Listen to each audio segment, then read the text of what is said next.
but I'm going to start off by asking you, what is it about these 11 benefits over here that you can't live without, that you just really desire? Let's start off here with paying income tax. You know, you people that are tax protesters out there don't want to pay income tax.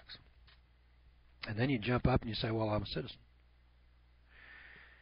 You can't be a taxpayer without being a citizen. And if you're a citizen, you're a taxpayer, come hell or high water.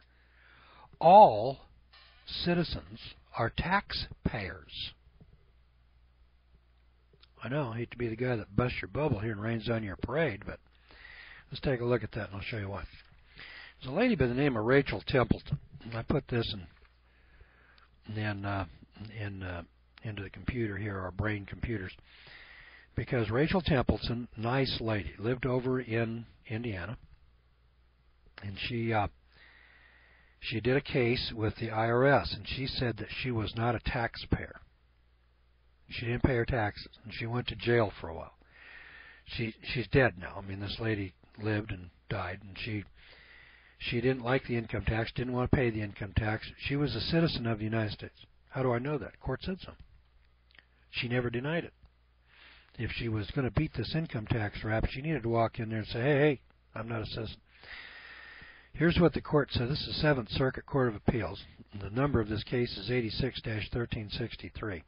I'm reading page 5 of the opinion from the 7th Circuit. It says, finally, we address Templeton's second argument, in which she claims that she is not a person liable or a taxpayer, as those terms are defined by the Internal Revenue Code and the relevant case law, and as a result that the provisions of Section 6103 do not apply in her case.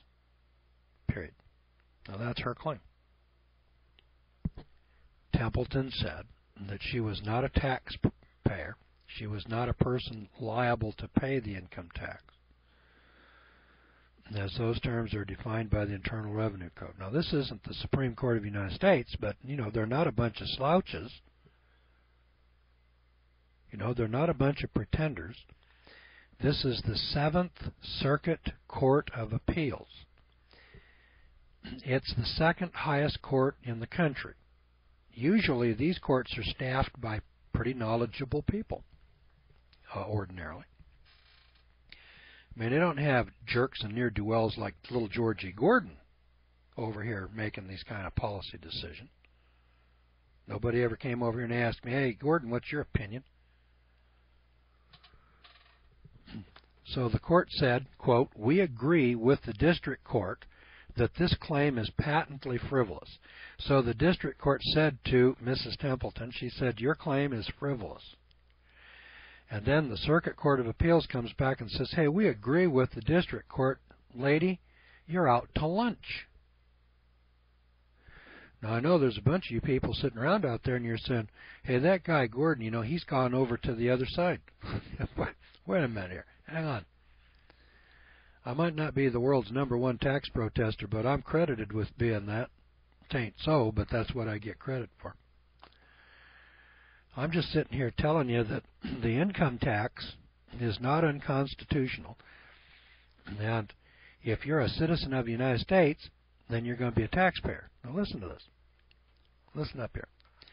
The court says, because Templeton does not dispute that she is a citizen of the United States, and because the code imposes an income tax on every individual who is a citizen or is a resident of the United States. So if you're a citizen or resident of the United States, you're a taxpayer. Now, you may not owe any tax. Whether you owe any tax or not, that's a separate question, but you are a taxpayer. Now, remember, this membership in a political society is called citizenship. It implies a duty of allegiance or worship or obedience on the part of the member, Rachel Templeton, and a duty of protection on the part of the society, on the part of the state. The state owes Rachel Templeton a duty of protection. That's why they give her free hospitalization under Medicare. And that's why they have nuclear-powered submarines running around with nuclear weapons out there in the oceans to protect her from Osama bin Laden, the terrorist. To protect her. To protect her. See, but what we're doing here, we're going to protect you. That's why we have highway patrolmen out there. They're to protect you. And you could hurt yourself out there with that car. See?